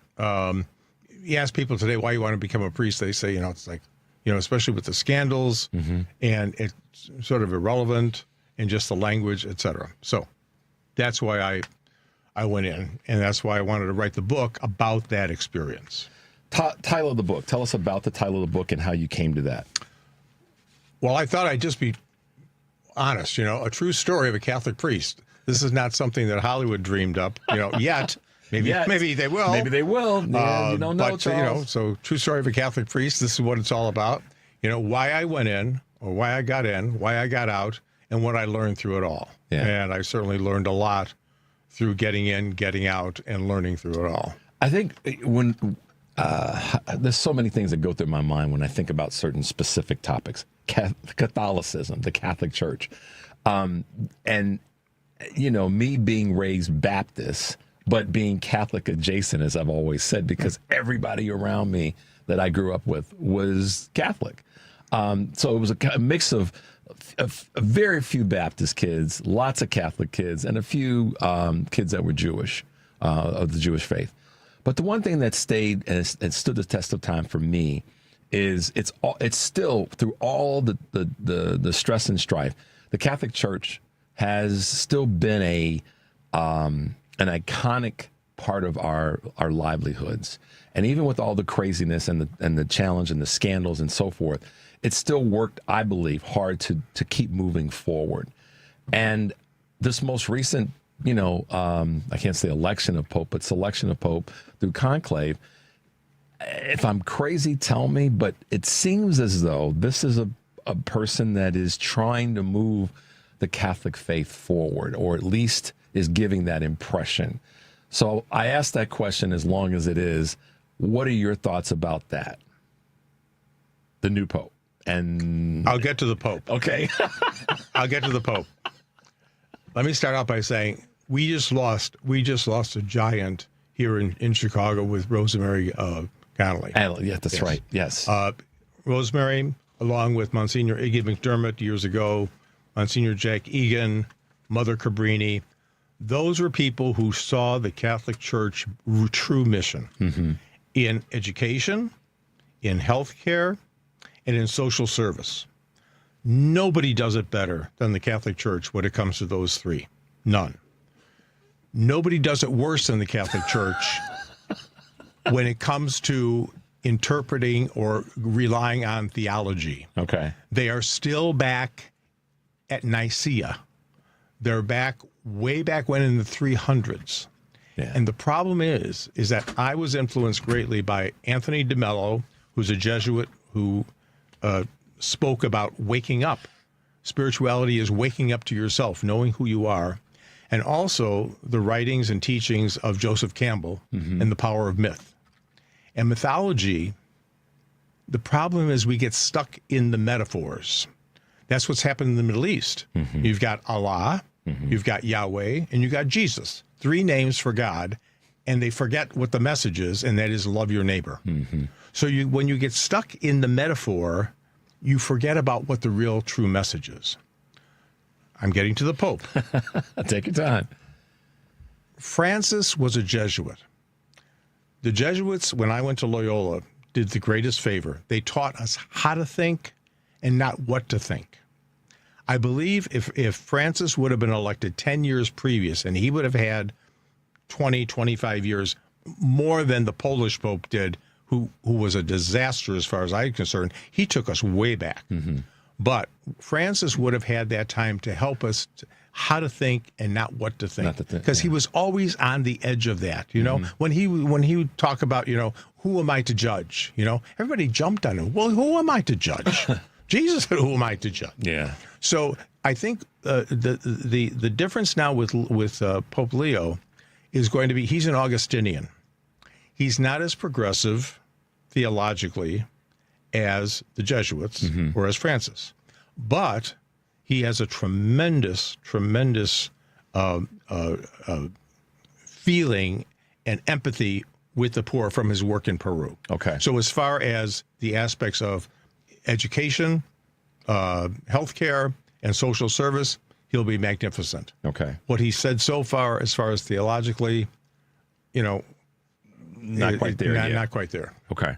That's again, this is why when we have someone that's, as I like to use a phrase, and I say this respectfully, that's been in the cauldron of something, to listen to what they have to say, because your message, your moment there, I think is a great tool for people to remember to think, to not what to think, but how to think. And not to interrupt you, because I just want a point that you're making that's helping me to think more is that when you take the story of original sin and you believe that story, just like people today believe that the election wasn't, you know, rigged. So you get the same comparable thing. If I believe that there was original sin and God got angry, and now, you know, needs to be a savior to come and to make amends with God, all of a sudden it changes the whole thing. Because if you keep that story going and going and going and going, you have Jesus needing to come and suffer and die, etc. Instead of Jesus coming as an example of what it means to be a real human being. Right. So that's the difference. Got it. So I had, and I'm not sure if I'm going to be able to get through all this, but one of our listeners had, as we were talking about some of the things that are happening right now with the not just the church, but politics in general, about probably one of the biggest societal issues is a woman's right to choose. And one of our listeners had sent some information in about the conversation around the use of different pharmaceuticals and how the church has gotten its hands into affecting the politics of specifically the Republican Party, but more broadly politics in general. And so as I think about this and I think about what this listener had sent to me, one of the questions that came to mind for me is, do you think, or do you think that there's a place for religion in politics? And I know that's a big, broad question, but if there is, what could or should it look like, irrespective of the Catholic faith or any other, not just putting in particular to one faith, but is there a place in our politics for religion? If there is, what could it look like? The word religion comes from the Latin, Richard, as you know, religio religare, which means to tie things together. Got it. So if your religion is whatever ties your life together. If you say Buddha ties your life together, okay, there's the Buddhist teaching. If you believe that Islam ties your life together, you have that. If you say that Jesus ties your life together, well, what did Jesus say and what did Jesus do? That has to affect your life. When you were playing the clips earlier today of Governor Pritzker, oh my God, that, you know, I mean, he wasn't saying it, but he was saying we need to love our neighbor, we need to take care of each other, and spread that kind of, make the world a better place to live. Joseph Campbell, you know, taught his students back at Sarah Lawrence College. He said, if you really want to help this world, you help them live in it. Teach them how to live in it. Wow. And so those are powerful things. So how do we do that? I'll never forget, there's a poster someplace in Chicago that has, you know, President Kennedy saying, you know, am I a liberal? Yes, I'm a liberal. Why? There's a list of 50 things that the liberal and Democratic Party have done to make the world and life better for human beings. how did I get so political? I'm supposed to be talking about God. I haven't seen a list of that coming out of any kind of Republican convention. So I think, so the long answer to your short question is it has to. If it ties your life together, it ties your life together. I think the most important words of the Catholic Mass are not the consecration prayers. That's no. The most important words are the last words. Go. Get out of here. So what is tie? All right, and this is so cool that you said it this way. What is it? What does it mean to you? And then what do you think it can mean to the overall society to tie your life together? Didn't think I was going to come at you with that one, did you? Could you repeat the question, please, for $50? What does it mean to you based on what you were just helping us understand? And what do you think it can mean to the greater society to tie your life together, to have your life tied together based on how we maybe break down the definition in that part of not scripture, but just how religion could be viewed? Well, I don't understand. If in today's world, if people say that they're Christians, let's just say, okay, Christians. What did Jesus say? What did Jesus do? Okay, and let's take away original sin, and he came to save us from our sins and die on the cross. Forget that. What did he say? Yeah, he said, when I was hungry, you gave me to eat. When I was thirsty, you gave me to drink. When I was, in prison, you came to visit me, or the council, et cetera, et cetera. So all those kind of things. That's the mess. We've taken. Those are the things that the Catholic Church does good. I just enunciated those, right? All the corporal works of mercy, right. The problem is we get stuck on all the other stuff about the afterlife and, how we dress and how we... They had a procession through the United States of America last summer, or whenever it was, spring, carrying the consecrated hosts in a gold monstrance through the streets. What was that for? What was the purpose of that? And a bishop in the United States who has one of a multi-million-dollar international media corporations led that search. For what? How does that make the world better? How does that make your individual life better, society better? Do you think that there? I shouldn't say it. Ask maybe a closed-ended question. What do you think right now? Is there an interference? So when you use the example of what took place last year, is there an interference from religion in people actually living those better lives? Is it you said we get too caught up in the afterlife and things like that, and is that getting in the way? Yes, because it's the purpose. I'm sorry, I'm not teaching or preaching to you. That's okay. I'm in the pulpit, Richard. I'm in the pulpit. You gave me a microphone. The purpose and meaning of life is this life. Okay? And it's what we do with this life that's important. And that comes straight out of the Davidic literature, of the wisdom literature. The purpose and meaning of life is this life. So how do we take this life and better this life for ourselves and for one another? I don't see how you can separate it. Yeah. That's why when you say you're an evangelical Christian and you vote or you think of separation and hatred and casting people aside, how do you live with yourself? Yeah, you are kind, and I know you can go for it, and I appreciate that energy. I've said this. I'd be a great Baptist. Well, listen. Yeah. Okay, wait, Charles. Here's the thing that will make us both laugh. There have been so many times, and I've said this not disrespectfully, but just because of, frankly, some frustration, that description you just gave right there. If we were to pull that out and say, okay, Richard wants to marry up with that point.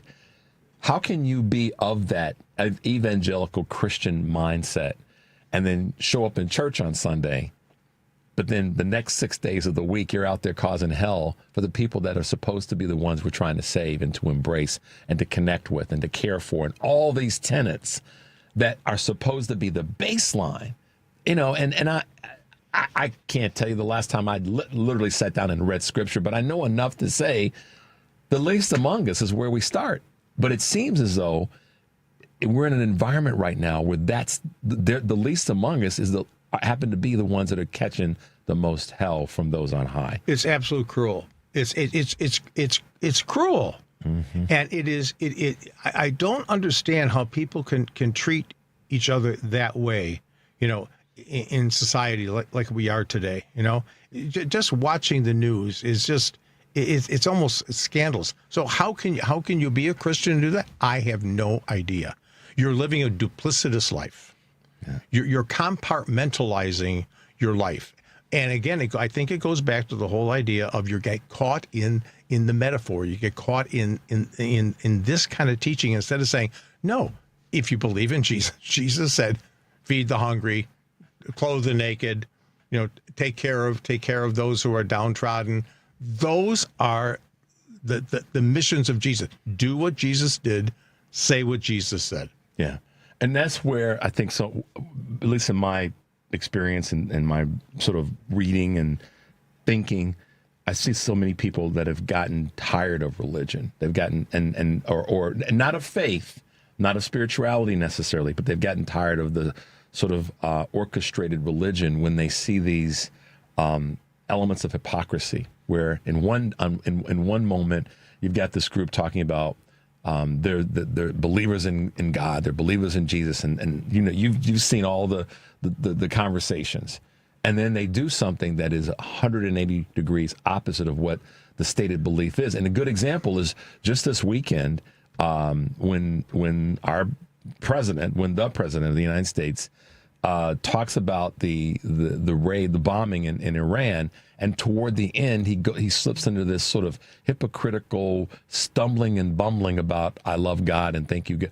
It was like, don't invoke that. Hypocrisy at its best and worst. At its worst. Okay, and just to answer your question though, Richard, I think the problem today with people don't have the right leadership. Mm-hmm. The leadership from the church. The church leadership is failing. Back in my day, you kids, back in my day, with my colleagues, when we wanted to make the world a better place to live. When John the 23rd and Paul the 6th said, "Open the windows, let in the fresh air," man, the foot soldiers were there. The nuns, the priests, the brothers, the laity, everybody was let's make this world a better place to live. And then all of a sudden, new leadership came in. And again, Pope, John Paul II, he's a saint now, for whatever reason I know. But the problem is he set the church back all to the Middle Ages, theologically. Okay. And the way he approached things. So I'm saying the leadership today needs to wake up, as Anthony DeMello says, wake up. Yeah. Repent means to wake up, know who you are, know what ties your life together. And when Joseph Campbell talks about the mythology, you don't get caught in the metaphors. Understand the meaning behind what these stories say to make this world a better place to live. Is it, going back to something you said earlier, and I think you're going to, I don't know how you're going to answer, but I have my suspicions. You talked about the afterlife. Do people get caught up in this, to your point about the meaning versus the metaphor? And I've never heard it said that way before, but I completely understand what you're talking about. And people get so caught up in the afterlife, and they're so, but they are forgetting about living right now, living today, being woke, being in the moment. What's going to be applicable to people right today? So you stick all the right. You're. Can I just tell you one short story? Sure, please do. One short story. The story of the Assumption of Mary. Okay. Or the Ascension of Jesus. Let's just take that. Okay. So, I was reading James Trefil about 20 years ago. James Trefil is a scientist, and he talks about the universe. Now, some of this might be, old stuff, but it's pretty contemporary. If heaven is beyond our known universe, knowing how fast our universe is expanding, I think 2 million per minute, 2 million miles per minute. If it's expanding that much, and if Mary and Jesus took off from Earth 2,000 years ago and were going into heaven, knowing how much the universe is expanding, even if they were traveling at the speed of light, they wouldn't be there yet. So that's what you have to do. You have to take what we know scientifically, what we know intellectually, and we have to then take that and put that into our contemporary religion, like Star Wars does. But Charles, you're going to get in trouble for that when you use science. Hell, they wanted to get rid of me years ago. But any thinking, any person that knows how to think is going to get in trouble with that, because in today's social political dynamic, you can't invoke science and math and all that smart stuff when it comes to religion. You better. God. You better. How come? Otherwise, you got what we got now. That's what I wanted to hear. Okay, just take a look. Yeah. Except, Richard, we're going to figure it out. Man, this is why we'll have you back. And he's like, "Oh no, why'd you do that to me?" Listen, the one thing that, not the one thing, one of the things that stays on my mind is something that you said. That is about where we should be. And actually, Governor Pritzker spoke to it as well. And that's how we're going to come together, how we're going to take care of each other, how we're going to stay connected. Right. You listen to the show and you hear me say this oftentimes because I mean it and I'm passionate about it. Listen, y'all, if we don't slow down enough to take care of each other, we will crash and burn. And that's not coming from me from any faith position or certainly any scholarly religious position. It's just a fact. And I think that, you said that in the book. You've talked about if there is a thing you've learned and that's reinforced, and it's talked about in Charles's book, is we have to get back to that singular basic thing that we're failing at miserably. And if there, whoever the being is, were to drop in on his or her spaceship and landed at the old Meigs Field, northerly island, and look around, they would be very disappointed, whoever your faith, belief, person, spiritual being is, because we're not doing that one basic thing. Am I crazy? You're not crazy. I just want to reinforce and sort of following up on that too. Where religion and where the church does do well is in the education, is in the healthcare, and is in the social service. That's where we do that best. Yeah. When we deviate from those areas, exactly what you're saying, helping one another, being with one another in those areas, when we deviate with that and get goofy about, wearing special clothes, investments, and going to heaven or hell or whatever, that's when we get in trouble. Yeah, good point. Wow, Charles, tell folks how they can find you. Let's reiterate the title of the book and how people can get a copy of it. The book is on Amazon. It's also at Unabridged Books in Lakeview. The title is A True Story of a Catholic Priest, Why I Got In, Why I Got Out, and What I Learned Through It All. I also have a Substack called Open and Schutt. Very creative. Nice. Open and Schutt, Musings on Life. So I talk about my business life. I talk about my religious life. I talk about my sexual. I talk about everything. At 74, who cares? Well, at this point, yeah, I know, man. Who cares? Hell, at 63, there's a little bit of that in there, too. But I am very grateful for your invitation to be here today. Absolutely. I mean, this is the thing that I think is part of taking care of each other that we particularly have to be mindful of. And we do that it's the big stuff that people see, but the small stuff matters as well. Absolutely. And so it's great to have you with us. Guys, we're gonna take a break and let Charles get out of here. But we appreciate you being with us this morning. We appreciate you taking the time. Get out and get the book. If you're here in Chicago, make your way to Lakeview. Unabridged Books in Lakeview. Unabridged Books in Lakeview. make your way over there. Charles, thanks for being with us this morning. I'll look forward to it again. We'll do it again. That's right. Thanks. All right, guys, we're going to take a quick break. The number is 773-763-9278. This is Choose Views, and we'll be right back.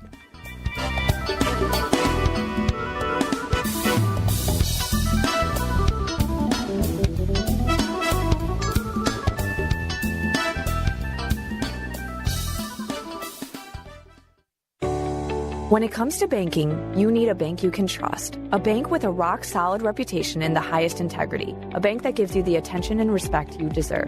ABOC first opened its doors in downtown Chicago in 1922, and we've made our name on deep expertise, best-in-class service, and a strong commitment to our customers. We know the Chicago business market inside and out and can help you craft the perfect banking solution, no matter what type of business you're in. And if you're looking for a banking partner for your labor union, we can bring the type of expertise that only comes from a bank that was founded by labor unions and still has union employees and shareholders to this day. Whether you need a deposit account, loan, trust services, or investment management, ABOC has you covered. Let's work together to manage your finances today while planning for a better tomorrow. ABOC, a bank built on a strong foundation. Visit aboc.com to learn more. Member FDIC. Celebrate the culmination of Pride Month in Chicago by attending the Chicago Pride Parade, a celebration of love and unity on Sunday, June 29th. This year's theme, United in Pride, highlights the power of coming together, embracing our diversity, and championing love and equality as one united force. Together, we are unstoppable. You can watch anywhere along the route, from Broadway and Grace to Diversity and Sheridan. For more information, visit pridechicago.org and make sure to keep your eyes out for the WCPT float. If you can't attend the parade in person, you can listen live as Scott Duff and Ellen Miller describe all the excitement on WCPT 820 on Sunday, June 29th from 11 a.m. to 2 p.m. The WCPT live parade broadcast is sponsored by the Center in Halstead and by Credo Mobile, a progressive phone company that is better for all people and the planet. Visit credomobile.com. WCPT 820, your Pride station in Chicago. Hi, I'm Marcel Spears.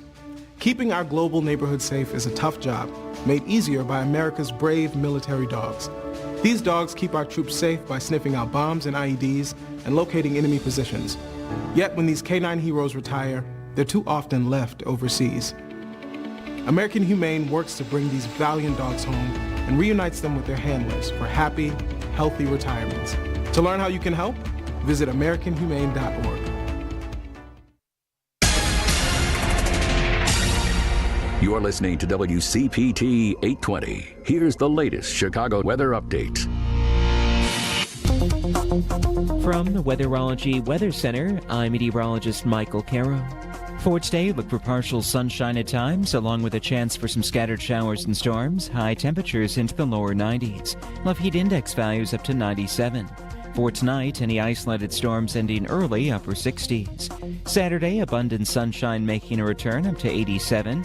Sunday, a chance for some storms with highs reaching 93. And that's your latest Chicago weather update. Currently, it's 81. This is WCPT 820, where facts matter. You're listening to Choose Views with Richard Chew on WCPT 820, Chicago's Progressive Talk. Hey guys, welcome back to the show. For a guy who knows nothing about religion, but has an understanding of the importance of faith and spirituality, it's great to have Charles Schutt in with us this morning, and we'll have him back to talk some more. Here's where I'll go with this. I love what he said about right now we're not doing some things, quote unquote, the right way if we're using religion as our baseline to connect with people. And I think that's that can't be overstated. And you guys have heard me say it a bunch of times. A lot of this evangelical Christianity thinking, then what do those folks do on Sunday? They run into church on Sunday and then they come out and create hell the next 6 days out of the week.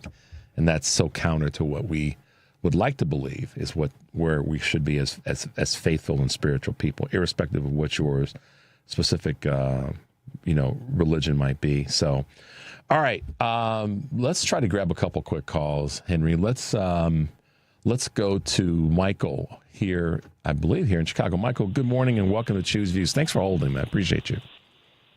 Hi. Thank you for your conversation this morning. I'm actually in Bronzeville. I listen to your station and listen to you every morning. And I appreciate what you bring to the audience. I have to say that. Let me say something else.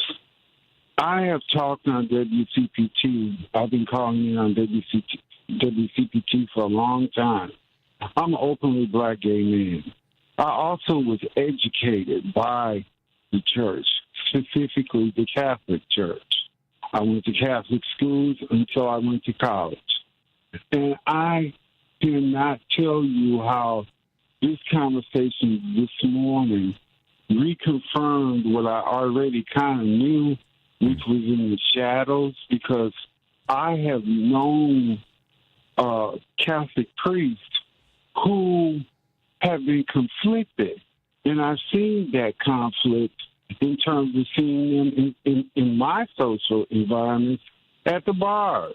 Mm-hmm. So I know what that means. You know, just because you have a collar on your neck does not make you a godly man or what is deemed as a godly man. I also noted that I had to go back to the Catholic Church because of some of the activism of what you talked about in terms of taking care of people, how you educate, how you deal with people in health care.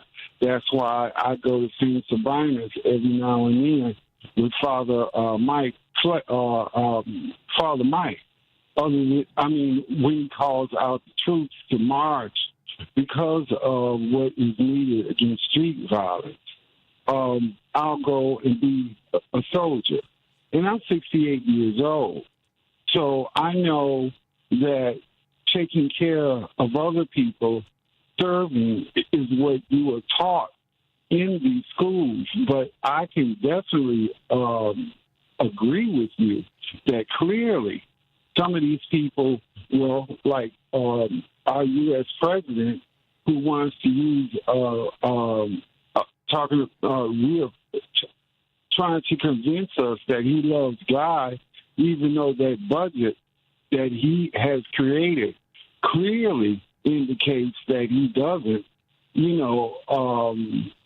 With the cuts to Medicare, the elimination of Medicaid, the reduction in education, the lack of the ability for seniors to have health care. Those are things because of what he's doing. Those are things that to what Charles said, and many of us believe and certainly struggle with.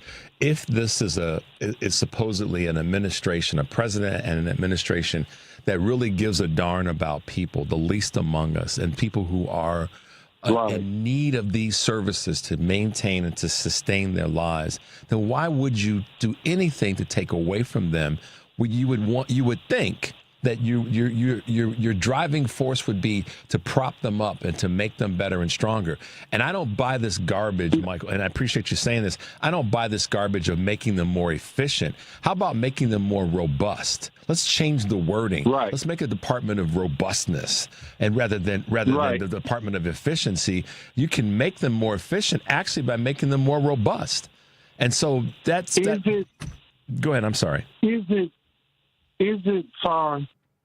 it what you call far as efficient when you walk up to somebody, put a bag over their head or hood, and take them away from their family, and they disappear? Is that Christian life? Last time I checked, when Jesus was born, they were refugees. They had to go from Bethlehem to Egypt. Yep. So clearly, if you understand anything in the New Testament, you would know, at least from a biblical perspective, and I'm only talking about Christianity, you would know that what you're doing, leading this government, is morally wrong. And you know what? The last thing I would say is, when it comes to the immigration situation, how did Melania a genius visa. What is the genius about? How stupid? Playing under him every other night? How about my this? comment. I'll let you go. How about this one, Michael? How stupid was that? Thanks, man. Hey, okay, no, you have a good day. Thanks, Michael. Appreciate your call. All right, let's let's go to you know what? Let's do this. Let's go to a quick break. Come back and we'll grab a couple more calls. 773-763-9278. This is Choose Views. We'll be right back.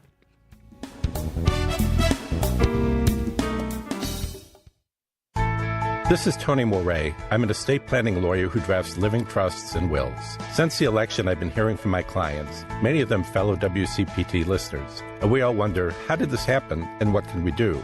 The how is, of course, very complicated. My thoughts as regard to what we can do is simple but important. We need to take extra care of those we love.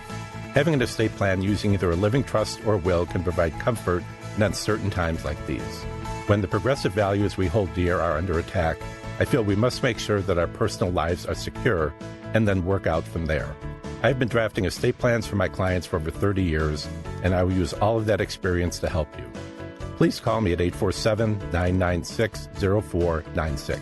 My website is moreylawoffice.com. That's More spelled M-O-R-E-E. Again, the phone is 847-996-0496. There is no cost or obligation for our initial discussion. I look forward to speaking with you. You're listening to WCPT 820 because facts matter.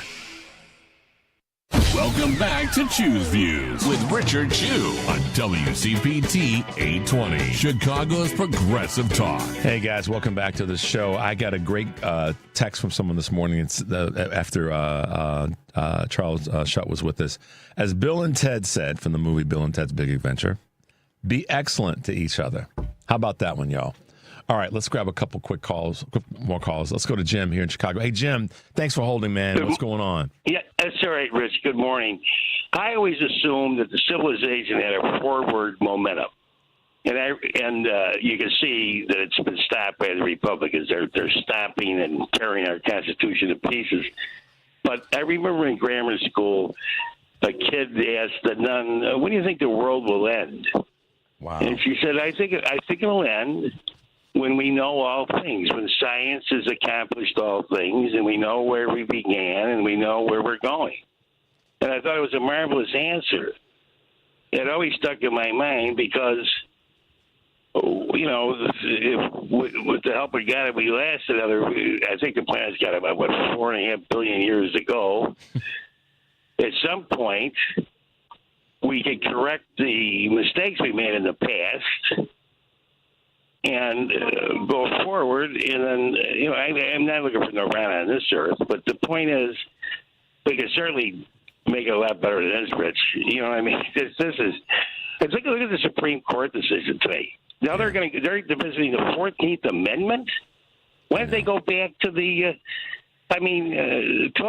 where's the impartial court? What happened to the judges I knew, Rich, were impartial. If I knew a couple of judges, and if I said in polite conversation, are you got a partiality when you're looking at the defendant, they think I was nuts. Yeah, this 14th Amendment thing is I don't like to use the word scary because it sounds like I don't know what to do and how to act. But it is definitely, I got a serious problem with this, and it's all about trying to, listen, I'm going to call it as it is on this one. This conversation around the 14th Amendment is for one thing and one thing only. Do not be fooled, y'all. It is about working hard to make this country about white men having citizenship and having the ability to rule this country. It ain't about anything else.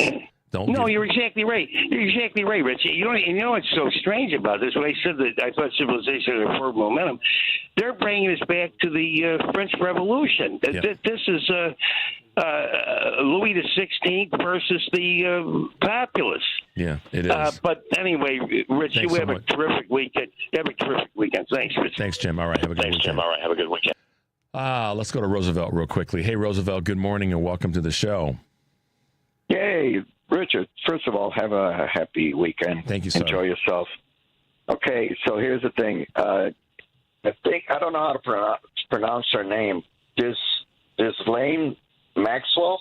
Am I saying that right? You got it right. Yeah. Okay. Close enough. Okay, so Zell Maxwell, Jeffrey Epstein, Donald Trump, and I'm going to add another name, Paolo Zambali. Do you know who that guy is? I don't. The last guy? Okay, so he's the one that brought over Melania Trump. I want to add to what you said. This guy used to host parties for rich guys, billionaires, and bring practically little girls from Eastern Europe. There's where Melania comes in. Yep. 1998, she came over, quote, as a model, had a visa, worked for a visa, but her work, what was her work? She said she was a model. But back to the party. So that's where Trump and Melania met. All I had to do was go. I couldn't think of the guy's name because it's kind of hard to remember. Paolo Zambali. Anyway, so the point is, she worked, quote, as a model, and that goes in with what you said about Jasmine Crockett. Jasmine Crockett. Yeah, Jasmine Crockett. So if you want to deport somebody, deport her. And if you're going to break the, in other words, get rid of the 14th Amendment, then start with his son, his youngest son. Deport him if you're going to do that. Because it goes into this whole conversation around the 14th Amendment. Listen, what Jasmine Crockett was saying is that it's the hypocrisy and the lack of integrity with regard to foreign visas. Well, let's start with the current First Lady. If we're going to start someplace, let's start there. If we're going to go into this conversation about birthright citizenship and the 14th Amendment, let's get into the people who are not brown-skinned folks that they're trying to deport and make this something that the federal government, most specifically Trump, can levy on folks through his crazy mandates with ICE. This is about one simple thing, y'all. It's nothing else other than making this country about white males. It is. We need to stop tiptoeing around it. And Melania's situation, everybody that's digging into this is saying that her process of getting here and being here isn't as clean and as genius as one would want to think. So there you go. Anyhow. Yeah, and Richard, yes. Let's not forget that Melania's parents, their papers were fixed. Remember that? How did they come to this country? And how did they get the fast track? Because they always say, get in line. You know how some of those conservative, righteous, religious people on the other side, they say, get in line. Did they get in line? Did Melania get in line? Or did they get ahead of the line? Yeah. Well, yeah. I mean, the 14th Amendment and birthright citizenship are all the conversation really is. Maybe I'm oversimplifying it for many people, but it is at the end of the day, it's about creating this white male only United States of America. That's really, I don't have to get too far in the weeds on it. But thanks, Roosevelt. Appreciate your call this morning. Thank you, Richard. Have a nice weekend. You too. Bye now. Let's grab one last call. Let's go to George with some updates from Right Wing Radio. Is that what you said? Yeah, Richard, good morning. So it didn't take me too long, 30 seconds into it after I turned on to WLS a few days ago, and I was listening to Stuttering Chris Plant's show. 30 seconds into it, he says, and it's the Democrats' fault for why we have a $36 trillion deficit. It's the Democrats' fault, and he says that to his audience.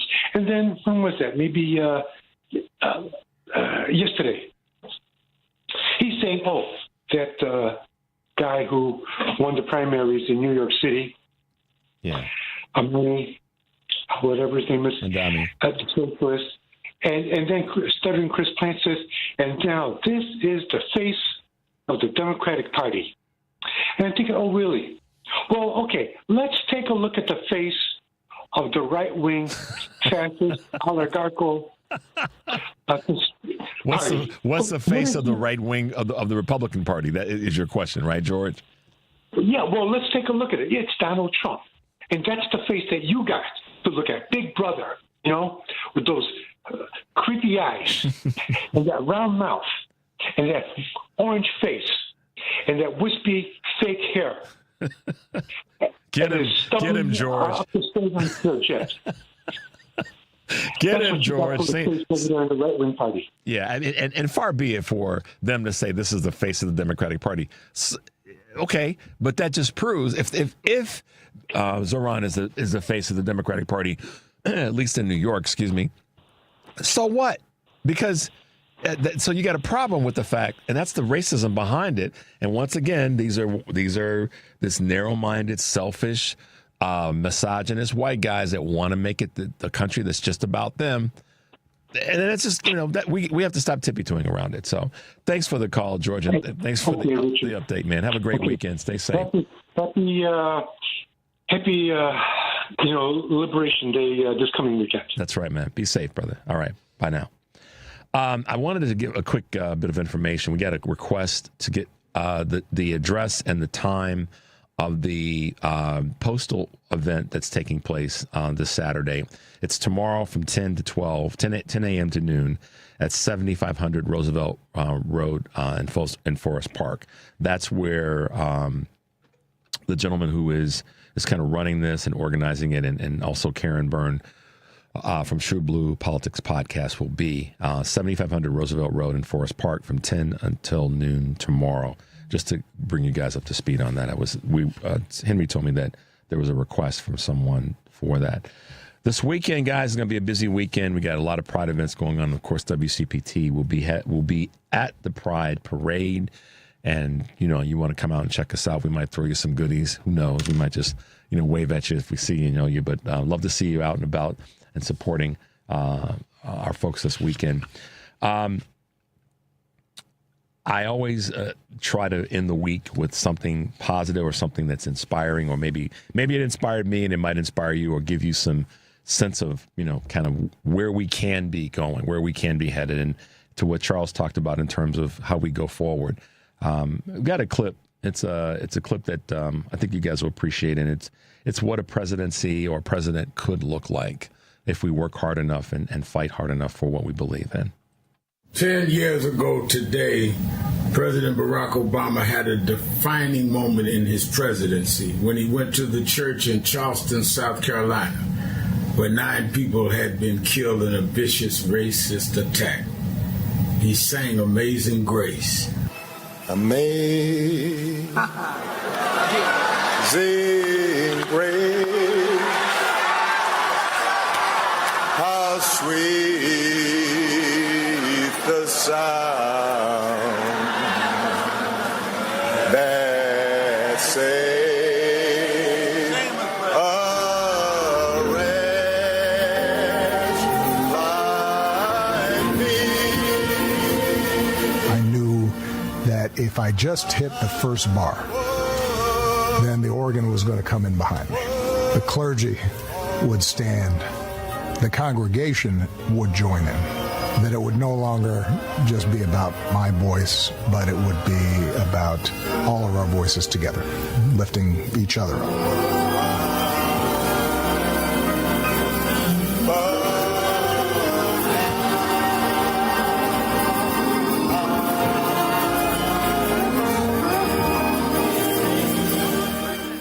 But lifted all of us in the audience and lifted the pages of history to open up and enter a moment that defined his presidency.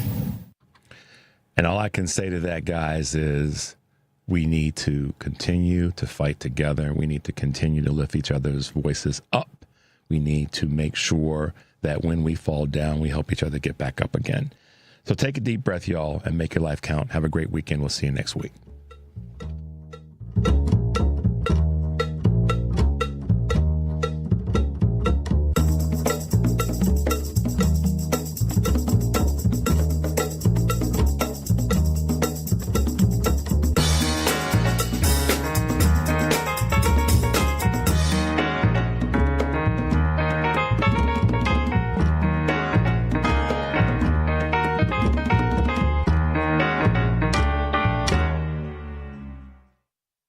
Well, June is Pride Month, and all of us who believe in freedom and equality are speaking out for LGBTQ plus rights. But did you know there's a way to raise your voice for equality every month? In fact, every day. It's your phone if you use Credo Mobile. Credo Mobile has donated over $15 million to nonprofits working for equal rights, groups like National LGBTQ Task Force, Transgender Law Center, and the ACLU. And they'll continue to do so because they don't abandon their values when the political wind shifts. They stand for LGBTQ plus people during Pride Month and every month. If you're ready to switch, it's so easy to do. Here's how you make a difference. Go to credomobile.com. WCPT listeners can get 25% off your service for 2 years.